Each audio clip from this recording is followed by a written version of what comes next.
कल्याण डोंबिवली महानगरपालिकेच्या मराठी माध्यमाच्या शाळेत 9वी आणि 10वीचे वर्ग अचानक बंद करण्यात आले। विद्यार्थी व पालकांमध्ये तीव्र नाराजी पसरली आहे। धक्कादायक बाब म्हणजे 2026 मध्ये 10वीची परीक्षा उत्तीर्ण झालेल्या सुमारे 60 विद्यार्थ्यांना अद्याप गुणपत्रिका आणि शाळा सोडल्याचा दाखला मिळालेला नाही। त्यामुळे 11वी प्रवेशाची अंतिम मुदत जवळ येत असताना विद्यार्थ्यांचे शैक्षणिक भवितव्य धोक्यात आले आहे। प्रकरणाची गंभीर दखल घेत उपायुक्त प्रसाद बोरकर यांनी संबंधित शिक्षण विभागाच्या अधिकाऱ्यांना तातडीने बोलावून विद्यार्थ्यांना त्यांची गुणपत्रिका आणि लिव्हिंग सर्टिफिकेट देण्याचे आदेश दिले। विद्यार्थ्यांना आवश्यक कागदपत्रे उपलब्ध करून देण्याची प्रक्रिया सुरू करण्यात आल्याचे सांगितले। या प्रकरणात संबंधितांवर चौकशी करून कारवाई केली जाईल असं प्रसाद बोरकर यांनी सांगितले।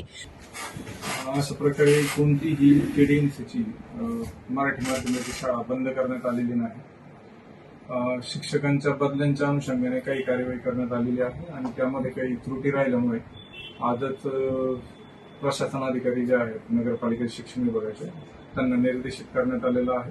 कुठल्याही प्रकारे कोणत्याही विद्यार्थ्यांची गैरसोय किंवा अडवणूक होणार नाही याची पूर्ण दक्षता घेण्यात यावी। सर, जे संबंधित शिक्षक जबाबदार आहेत त्याच्यावर कारवाई होणार की नाही? सदर अनुषंगाने योग्य चौकशी करून योग्य कारवाई पुढे करण्यात येईल।